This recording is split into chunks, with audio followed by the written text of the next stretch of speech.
Hello అండి, welcome to Telugu officers channel. ఇవాళ మనం అక్టోబర్ 7వ తేదీకి సంబంధించిన కరెంట్ అఫైర్స్ గురించి చూద్దాం. మన ఫస్ట్ ఆర్టికల్ చూడండి. మన ప్రధాని నరేంద్ర మోదీ ఎంఎస్ స్వామినాథన్ గురించి ఇక్కడ చెప్తూ ఉన్నారనమాట. ఈ నేపథ్యంలో మనకేం తెలియాలి అంటే ఎగ్జామ్ పాయింట్ ఆఫ్ వ్యూలో గ్రీన్ రెవల్యూషన్ అంటే ఏంటి, దీనికి సంబంధించినటువంటి ఇంపాక్ట్స్, ముఖ్యంగా పాజిటివ్ ఇంపాక్ట్స్ ఏంటి, నెగిటివ్ ఇంపాక్ట్స్ ఏంటి అన్నట్టుగా.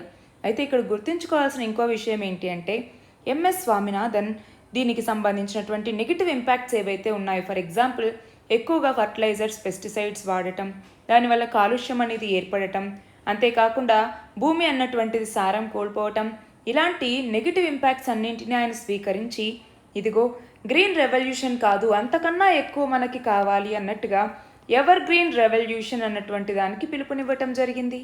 అంతేకాకుండా నేషనల్ కమిషన్ ఆన్ ఫార్మర్స్ లేదా ఎన్సిఎఫ్ అంటాము, దీన్నే ఎంఎస్ స్వామినాథన్ కమిషన్ అని కూడా పిలుస్తూ ఉంటాం. దీనికి సంబంధించి ఈయన చైర్మన్గా వ్యవహరించారు. అంతేకాకుండా ఈయన పేరు మీద ఎంఎస్ స్వామినాథన్ అవార్డ్ అన్నటువంటిది నెలకొల్పారు. ఎప్పుడు 2004లో. అయితే 2023కు సంబంధించి ఈ అవార్డు ఎవరికి వచ్చింది అంటే డాక్టర్ పివి సత్యనారాయణ.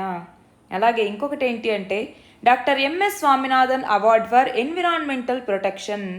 దీనికి సంబంధించి 2023కి సంబంధించి అవార్డు ఎవరికి వచ్చింది, టి విజయ్ కుమార్. గుర్తుపెట్టుకోవాలండి, ఎగ్జామ్ పాయింట్ ఆఫ్ వ్యూలో ఇవి ఇంపార్టెంట్. అంతేకాకుండా ఈయన ప్రపంచంలోనే తొలిసారిగా 1987వ సంవత్సరంలో వరల్డ్ ఫుడ్ ప్రైజ్ని అందుకున్నటువంటి వ్యక్తి ఈయన. మన నెక్స్ట్ ఆర్టికల్ చూడండి. మన భారతదేశం ఎక్కువగా యూరియాని వేరే దేశాల నుంచి దిగుమతి చేసుకుంటుంది, అందులోనూ ముఖ్యంగా చైనా నుంచి. అయితే యూరియా ఎగుమతులకి సంబంధించి చైనా ఇప్పుడు కొన్ని ఆంక్షల్ని పెట్టింది. మనం చూస్తే అక్కడ 2 ప్రభుత్వ సంస్థలు యూరియా ఎగుమతుల్ని నిలిపివేశాయి. ఎందుకని అంటే అక్కడ యూరియా ధరలు అనేవి పెరుగుతూ ఉండటంతో రైతుల మీద యూరియా భారాన్ని తగ్గించాలి అన్నట్టుగా 2 ప్రభుత్వ సంస్థలు ఈ యూరియా ఎగుమతుల్ని నిలిపివేశాయి. అయితే ఇక్కడ మనం చూస్తే ఒకవైపేమో రష్యా ఉక్రెయిన్ యుద్ధం అన్నటువంటిది, ఇంకోవైపేమో చైనా ఆంక్షలు పెట్టడం అన్నటువంటిది. దీంతో మనం చూస్తే యూరియా అలాగే ఇతర ఎరువులకి సంబంధించి వాటి ధరలు అనేవి పెరుగుతున్నాయి. అంతేకాదు వాటి నిల్వలు అన్నటువంటివి ఇప్పుడు మనకు ప్రస్తుతం డిసెంబర్ దాకా ఉన్నాయి. మరి దాని తర్వాత పరిస్థితి ఏంటి మనం గమనిస్తే 1970లో ప్రతి 13.5 కిలోలకి 1 కిలో ఎన్పీకేని అంటే నైట్రోజన్, ఫాస్ఫరస్, పొటాషియం రసాయన ఎరువుల్ని వాడేవాళ్ళు. కానీ ఇప్పుడు 3.5 కిలోల పంట దిగుబడికే కిలో ఎన్పీకేని వాడుతూ ఉన్నారు. అంటే ఈ ఎరువుల యొక్క వినియోగం అనేటటువంటిది ఎంత పెరిగింది అనేసి మనం అర్థం చేసుకోవచ్చు. అయితే మన దేశంలో ఎక్కువ రసాయనాలు వాడుతున్నటువంటి రాష్ట్రాల్లో మొదటి స్థానంలో పంజాబ్ ఉంది, దాని తర్వాత హర్యానా, ఆ తర్వాత మన 2 తెలుగు రాష్ట్రాలు ఉన్నాయి. అయితే ఇక్కడ మనం చూస్తే మహిళల్లో ఎక్కువగా కొన్ని రకాల క్యాన్సర్లు రావటానికి ప్రధాన కారణం పంటలకు చల్లుతూ ఉన్నటువంటి రసాయన ఎరువులే అన్నట్టుగా చెప్తున్నారు. అంతేకాదు ఒక్క మహిళలకనే కాదు, పురుషులకి కూడా. అయితే ఎక్కువగా పొలాల్లో పనిచేసేటటువంటి ఉమెన్కి కూడా ఈ క్యాన్సర్లు అనేవి సోకుతున్నాయి. అయితే మన దేశంలో రసాయన ఎరువుల వాడకాన్ని తగ్గించాలి అన్నట్టుగా కేంద్ర ప్రభుత్వం పిఎం ప్రణామ్ అనేటటువంటి స్కీమ్ని తీసుకొచ్చింది. దీని పేరే ప్రధానమంత్రి పుడమి తల్లి ఆరోగ్య పునరుద్ధరణ, అవగాహన, పోషణ, మెరుగుదల కార్యక్రమం అనేసి అంటాం. అంటే ఇందులో భాగంగా ఏంటి, ఈ రసాయన ఎరువుల వాడకాన్ని తగ్గించి రాష్ట్రాలు ఎంత రాయితీ ఆదా చేస్తే అందులో 50% గ్రాంట్గా ఇవ్వాలన్నట్టుగా కేంద్రం నిర్ణయించింది. అంతేకాకుండా ఎరువుల వాడకం మీద రైతుల్లో అవగాహన కల్పించాల్సినటువంటి అవసరం అనేటటువంటిది ఉంది. దానికి సంబంధించే ప్రభుత్వం చాలా అవగాహన కార్యక్రమాల్ని తీసుకొచ్చింది, చాలా ఇనిషియేటివ్స్ని తీసుకొచ్చింది. చూడండి, యూరియా గోల్డ్ అనేటటువంటి ఫర్టిలైజర్ని ఇంట్రడ్యూస్ చేసింది, నానో యూరియా యొక్క ప్రొడక్షన్ని పెంచుతోంది, నీమ్ కోటింగ్ ఆఫ్ యూరియా అంటే ఏంటి, యూరియాని ఒక్క పంటలకే కాకుండా వివిధ రకాల పర్పసెస్కి, ఫర్ ఎగ్జాంపుల్ పాల తయారీకి కూడా యూరియాని ఉపయోగిస్తున్నారు. మరి అలాంటి నేపథ్యంలో ఇలా ఎక్కడ పడితే అక్కడ వాడకుండా దీనికి నీమ్ కోటింగ్ కంపల్సరీ అన్నట్టుగా చేశారు. అలాగే 2015లో న్యూ యూరియా పాలసీని తీసుకొచ్చారు, 2012లో న్యూ ఇన్వెస్ట్మెంట్ పాలసీని తీసుకొచ్చారు, తర్వాత సిటీ కంపోస్ట్ ప్రమోషన్కి సంబంధించి ఒక పాలసీని తీసుకొచ్చారు. అలాగే ఫర్టిలైజర్ సెక్టార్లో స్పేస్ టెక్నాలజీని వాడుకోవటానికి, అంటే ఏంటి, స్పేస్ టెక్నాలజీని వాడుకొని ఎంత శాతం మేర పంటలు అనేవి పండిస్తూ ఉన్నారు, దానికి ఎంత ఎరువులు అనేవి అవసరం అన్నట్టుగా ముందుగా గుర్తించి కొరత రాకుండా చూసుకోవటానికి ఇది ఉపయోగపడుతుంది. అలాగే న్యూట్రియంట్ బేస్డ్ సబ్సిడీ స్కీమ్ అని, ఇవన్నీ కూడా దీనికి సంబంధించి తీసుకొచ్చిన ఇనిషియేటివ్స్గా మనం చెప్పచ్చు. మన నెక్స్ట్ ఆర్టికల్ చూడండి. మనం చూస్తే ప్రతి సంవత్సరం అక్టోబర్ 2వ తేదీ నుంచి 8వ తేదీ వరకు వన్యప్రాణి వారోత్సవాలు అంటాము. అంటే వారం పాటు వన్యప్రాణులకు సంబంధించి అవగాహన కల్పించటం కోసం ఈ వన్యప్రాణి వారోత్సవాల్ని నిర్వహిస్తారు. ఇందులో వన్యప్రాణుల యొక్క ప్రాధాన్యత ఏంటి, వాటి యొక్క సంరక్షణకి సంబంధించి అవగాహనను కల్పిస్తారు. అంతేకాకుండా అటవీ ప్రాంతాలు, జాతీయ పార్కులు, అభయారణ్యాలు, జంతు ప్రదర్శనశాలలు వాటిలో కూడా వీటిని చూపిస్తారు. అంతేకాకుండా విద్యార్థుల్ని కూడా ఇందులో భాగస్వాములు చేస్తారు. అయితే ఇక్కడ మనం చూస్తే అంతర్జాతీయ ప్రకృతి పరిరక్షణ సంఘం ఇదేం చెప్పింది, ఇప్పుడు ప్రపంచవ్యాప్తంగా ఉభయచరాల్లో అయితే 41%, క్షీరదాల్లో 27%, పక్షుల్లో 13%, సైకస్ మొక్కల్లో 69%, కోనిఫర్ మొక్కల్లో 34% కనుమరుగయ్యేటటువంటి ప్రమాదంలో ఉంది అన్నట్టుగా చెప్పింది. అంతేకాదు మన భారతదేశంలో చూస్తే పులులు, అలాగే కలివికోడి, ఖడ్గముగాలు, ఏనుగులు, మంచు చిరుతలు, అలాగే హంగుల్, బట్టమేక పక్షులు, రాబందులు ఇలా చాలా వాటి యొక్క మనుగడ అనేది ఇప్పుడు ప్రశ్నార్థకంగా ఉంది. అయితే ఇప్పుడేమో ప్రభుత్వం కానివ్వండి, ఇటు మన ఇండియాలోనూ అటు గ్లోబల్గా కూడా చాలా సంరక్షణ కార్యక్రమాలను చేపడుతున్నారు. దీని ద్వారా వీటి యొక్క సంఖ్య అనేది పెరుగుతోంది. కానీ మనం ఇంతకు ముందు ఉన్నటువంటి స్థాయిని రీప్లేస్ చేయలేకపోతూ ఉన్నాము. మరి దీనికి సంబంధించి ఇండియా డొమెస్టిక్గా తీసుకున్నటువంటి లీగల్ ఫ్రేమ్వర్క్ కానివ్వండి, అలాగే కాన్స్టిట్యూషనల్ ప్రొవిజన్స్ కనుక మనం చూస్తే 1976లో 42nd కాన్స్టిట్యూషనల్ అమెండ్మెంట్ ద్వారా ఈ వైల్డ్ యానిమల్స్ మరియు బర్డ్స్ అలాగే ఫారెస్ట్ని స్టేట్ లిస్ట్ నుంచి కంకరెంట్ లిస్టుకు మార్చడం జరిగింది. అంటే ఏంటి, మన భారత రాజ్యాంగంలోని షెడ్యూల్ 7లో 3 లిస్టులు ఉన్నాయి. ఒకటి యూనియన్ లిస్ట్ అని, 2 స్టేట్ లిస్ట్ అని, 3 కంకరెంట్ లిస్ట్ అనేసి. అందులో స్టేట్ లిస్ట్లో ఈ ఫారెస్ట్, వైల్డ్ యానిమల్స్ మరియు బర్డ్స్ ఉంటే వాటిని కంకరెంట్ లిస్ట్లోకి మార్చారు. అలాగే మన భారత రాజ్యాంగంలో ఉన్నటువంటి ఆర్టికల్ 51AG దేనికి సంబంధించింది, ఇది ఫండమెంటల్ డ్యూటీస్ అంటాం. ఈ ఫండమెంటల్ డ్యూటీలో భాగంగా ప్రతి సిటిజన్కి అంటే ప్రతి పౌరుడు కూడా మన దగ్గర ఉన్నటువంటి న్యాచురల్ ఎన్విరాన్మెంట్, ఫారెస్ట్ మరియు వైల్డ్ లైఫ్ని ప్రొటెక్ట్ చేసే బాధ్యత ఉంది అన్నట్టుగా చెప్తుంది. అలాగే ఆర్టికల్ 48A అన్నటువంటిది ఇది డిపిఎస్పి లేదా ఆదేశిక సూత్రాలు అంటాము. ఇందులో ఏం చెప్పింది అంటే స్టేట్ అన్నటువంటిది ఎన్విరాన్మెంట్ని ఇంప్రూవ్ చేసే విధంగా, ఎన్విరాన్మెంట్ని ప్రొటెక్ట్ చేసే విధంగా, అలాగే ఫారెస్ట్ మరియు వైల్డ్ లైఫ్ని సేఫ్ గార్డ్ చేసే విధంగా మలుచుకోవాలి అన్నట్టుగా చెప్తుంది. ఇది కాకుండా లీగల్ ఫ్రేమ్వర్క్ చూడండి. 1972లో వైల్డ్ లైఫ్ ప్రొటెక్షన్ యాక్ట్ని తీసుకొచ్చాము. 1986లో ఎన్విరాన్మెంట్ ప్రొటెక్షన్ యాక్ట్ని తీసుకొచ్చాం. 2002లో బయోలాజికల్ డైవర్సిటీ యాక్ట్ని తీసుకురావటం జరిగింది. ఇవి కాకుండా చూడండి స్పీషీస్ స్పెసిఫిక్ ఎన్ఫోర్స్మెంట్ ఆపరేషన్స్ని కూడా చేపట్టాం. అందులో ఆపరేషన్ సేవ్ కూర్మా అనేసి అంటే టార్టాయిస్కి సంబంధించినటువంటిది, అలాగే ఆపరేషన్ టర్ట్ షీల్డ్ అన్నటువంటిది టర్టిల్స్కి సంబంధించి, ఆపరేషన్ లెస్క్ నో అనేసి ఇది లెస్సర్ నోన్ స్పీషీస్కి సంబంధించి, అలాగే ఆపరేషన్ క్లీన్ ఆర్ట్ అనేసి ఇది ఏంటి అంటే మ్యాంగూస్ హెయిర్ బుషెస్కి సంబంధించి వైల్డ్ లైఫ్ ట్రేడ్ ఏదైతే జరుగుతుందో ఇల్లీగల్గా దానికి సంబంధించినటువంటిది ఇది. అలాగే ఆపరేషన్ సాఫ్ట్ గోల్డ్ అనేసి అంటే ఏంటి, సహతూ షాల్ ఏదైతే ఉంటుందో దీని యొక్క ఇల్లీగల్ ట్రేడ్ని అడ్డుకోవటానికి ఈ ఆపరేషన్ సాఫ్ట్ గోల్డ్ని తీసుకురావటం జరిగింది. అలాగే ఆపరేషన్ బీర్ బిల్ ఇది ఏంటి అంటే వైల్డ్ క్యాట్ అలాగే వైల్డ్ బర్డ్ స్పీషీస్కి సంబంధించి ఇల్లీగల్ ట్రేడ్ని అడ్డుకోవటానికి ఇది. అలాగే ఆపరేషన్ వైల్డ్ నెట్ అన్నటువంటిది ఇది ఏంటి అంటే మనము ఇల్లీగల్గా వైల్డ్ లైఫ్ ట్రేడ్ అనేటటువంటిది జరుగుతుంది కదా ఇంటర్నెట్ని యూజ్ చేసుకుని, ఎస్పెషల్గా సోషల్ మీడియా ప్లాట్ఫామ్స్ని యూజ్ చేసుకుని, అలాంటి దానికి సంబంధించినటువంటిది ఆపరేషన్ వైల్డ్ నెట్ అన్నటువంటిది. అలాగే ఆపరేషన్ ఫ్రీ ఫ్లై అన్నటువంటిది ఇది లైవ్ బర్డ్స్ని ఇల్లీగల్గా ట్రేడ్ చేయటాని గురించి. అలాగే ఆపరేషన్ వెట్ మార్క్ అన్నటువంటిది ఇది ఏంటి అంటే వైల్డ్ యానిమల్స్ యొక్క మీట్ని వెట్ మార్కెట్స్లో సేల్ చేయకుండా ప్రొహిబిట్ చేసేటటువంటి దానికోసం ఈ ఆపరేషన్ వెట్ మార్క్ను తీసుకొచ్చారు.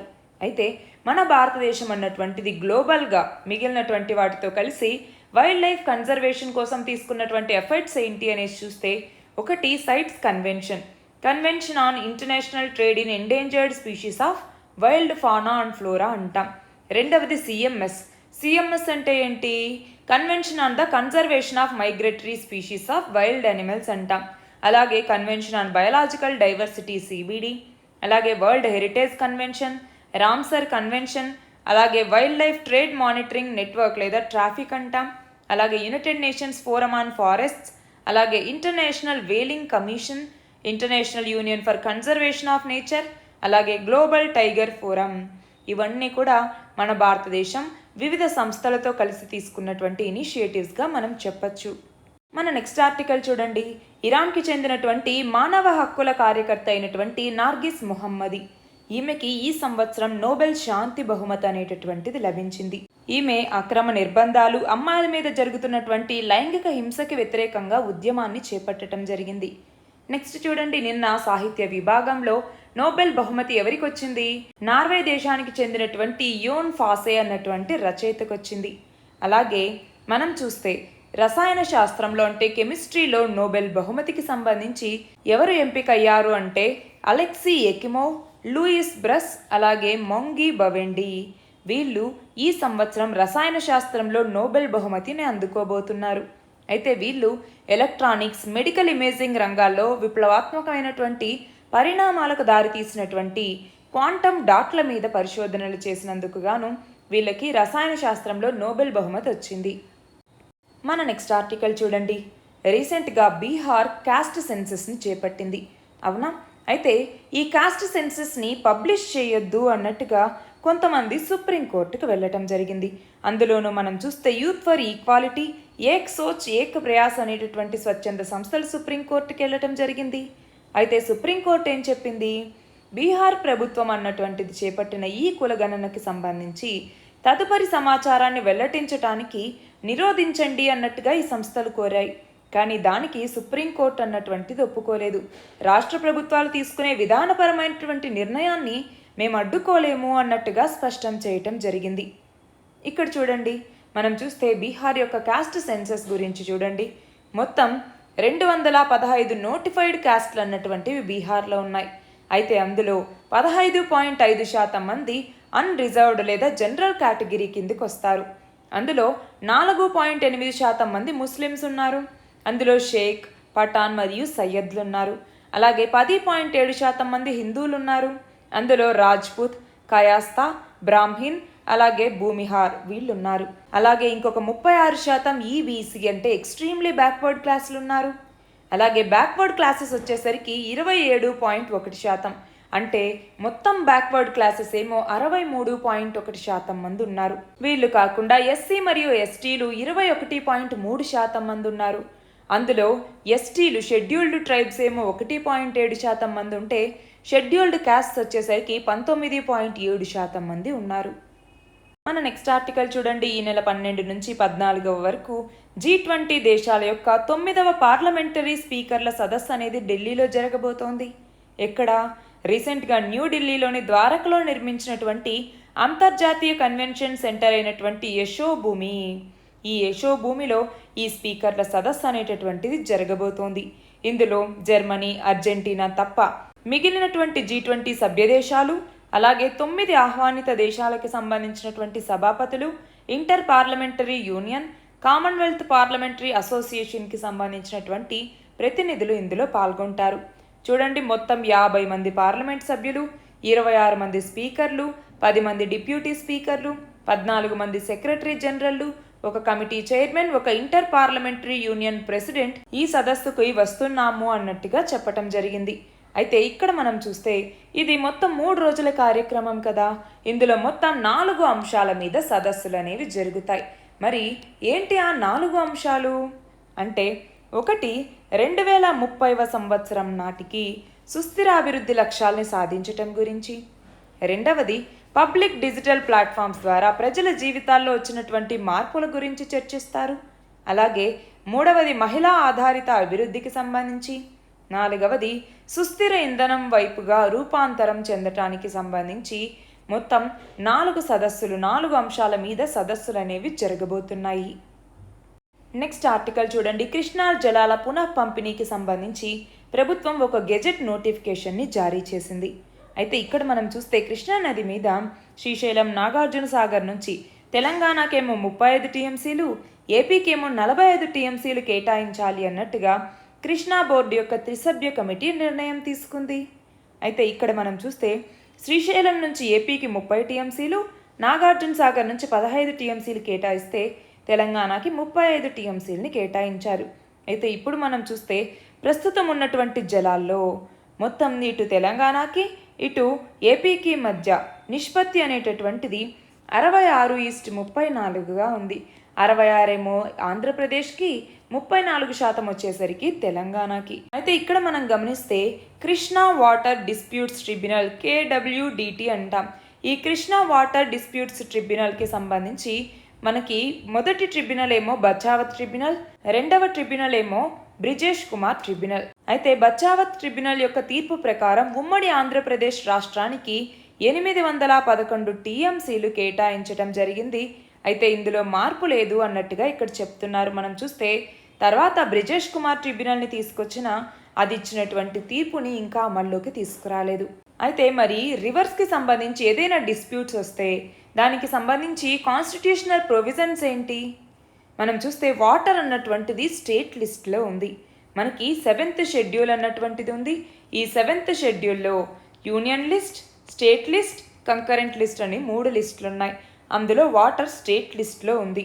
అయితే ఇందులో సెంటర్ అన్నటువంటిది ఎప్పుడు ఇన్వాల్వ్ అవుతుంది అంటే ఒక నది ఒక రాష్ట్ర పరిధి దాటి ఇంకొక రాష్ట్రంలోకి ప్రవహించింది అంటే అది నేషనల్ ఇష్యూ అవుతుంది.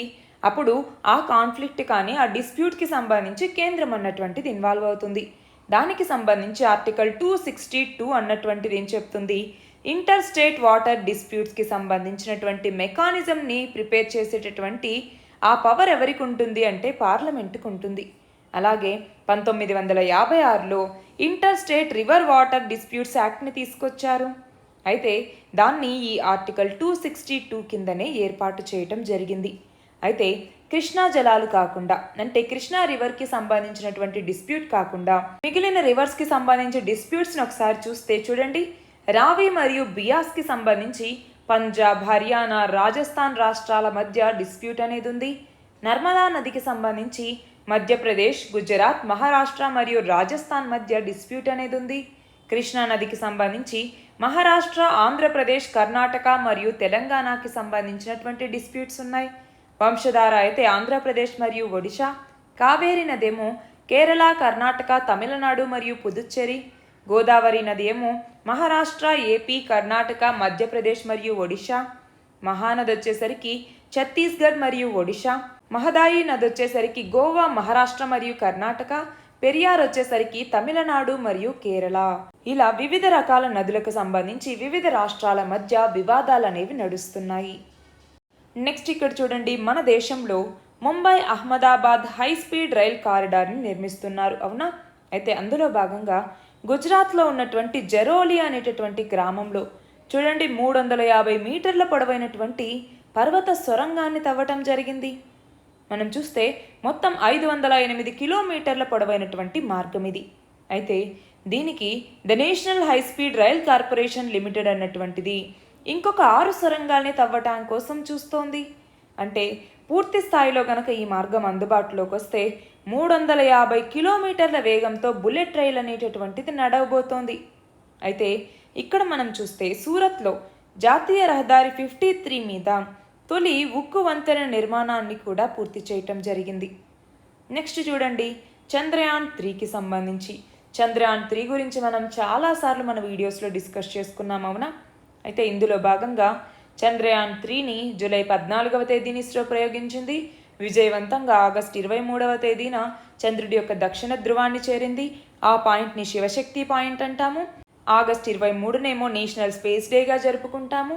అలాగే ఇంతకుముందు చంద్రయాన్ 2 ద్వారా పంపించినటువంటి ల్యాండర్ ఎక్కడైతే క్రాష్ అయిందో దాన్ని తిరంగా పాయింట్ అనేసి పిలుస్తాము. ఇవన్నీ చదువుకున్నాం, అవునా?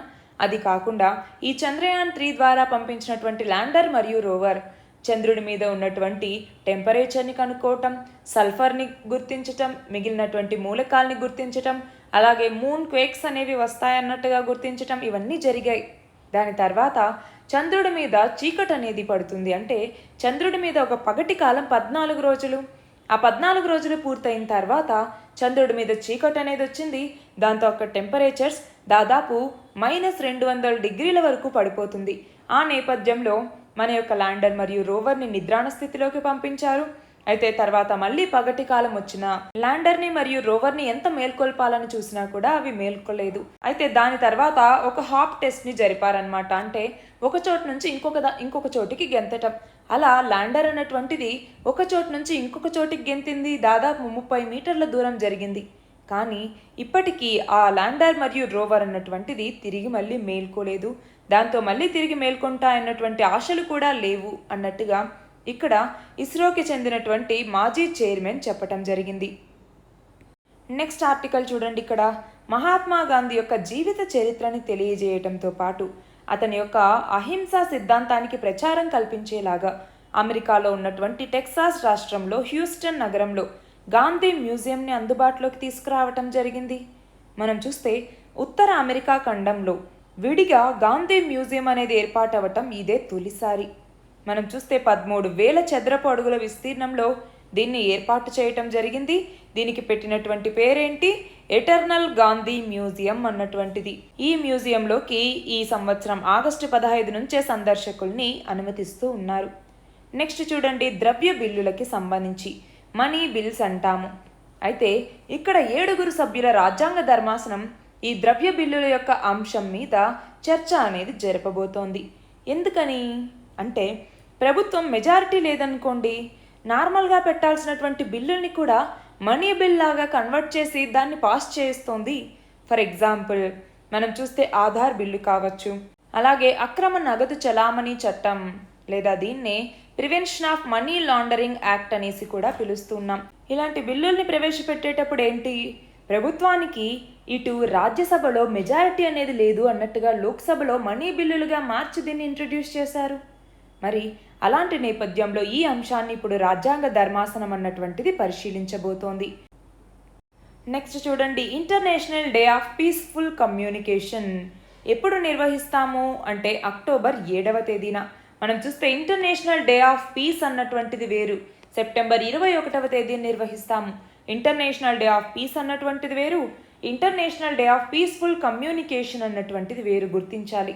అలాగే 19వ ఏషియన్ గేమ్స్కి సంబంధించి ఎక్కడ జరుగుతున్నాయి ఈ గేమ్స్ అన్నటువంటివి? చైనాలోని హాంగ్జౌ నగరంలో. 2022లో జరగాల్సినవి ఇప్పుడు 2023లో జరుగుతున్నాయి. ఈ పథకాల పట్టీలో మన భారతదేశం 4వ స్థానంలో ఉంది. మొత్తం 22 స్వర్ణాలు, 34 రజతాలు, 39 కాంస్యాలతో మొత్తం 95 పథకాలను ఇప్పటిదాకా మన భారతదేశం గెలుచుకుంది. నెక్స్ట్ చూడండి, భారత అంతరిక్ష పరిశోధనా సంస్థ అయినటువంటి ఇస్రో సూర్యుడి మీద పరిశోధనల కోసం ఆదిత్య L1 ఉపగ్రహ ప్రయోగాన్ని 2023 సెప్టెంబర్ 2వ తేదీన, ఎప్పుడు గుర్తుపెట్టుకోవాలి, సెప్టెంబర్ 2వ తేదీన ఏ రాకెట్ ద్వారా చేపట్టింది అంటే PSLV C57. PSLVనే వర్క్ హార్స్ ఆఫ్ ఇస్రో అని కూడా చెప్తూ ఉంటాం.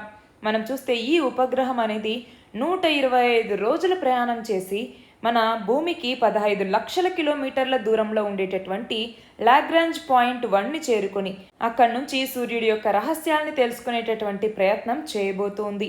అయితే ఈ ఉపగ్రహంలో మొత్తం 7 పరికరాలు ఉన్నాయి. ఇవి సూర్యుడికి సంబంధించి విభిన్నమైనటువంటి అంశాల్ని అధ్యయనం చేస్తాయి.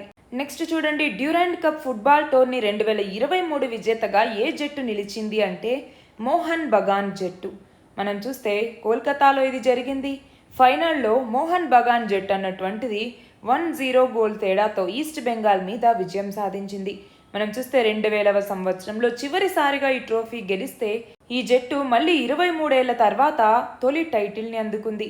మనం చూస్తే మొత్తం ఓవరాల్గా ఈ జట్టుకి ఇది 17వ డ్యూరాండ్ కప్ టైటిల్. నెక్స్ట్ చూడండి, climate resilient observing systems promotion council 2022-23 వార్షిక నివేదిక ప్రకారం మన దేశవ్యాప్తంగా ఎన్ని పిడుగులు పడ్డాయి అంటే సుమారు 72 లక్షల పిడుగులు. మనం చూస్తే 2021-22తో పోలిస్తే 2022-23లో దేశవ్యాప్తంగా పిడుగుపాట్లు అనేవి 23.46% పెరిగాయి. అలాగే పిడుగుల వల్ల సంభవించే మరణాల్లో 90% మధ్య భారతంలోనే ఎక్కువగా ఉంటూ ఉన్నాయి.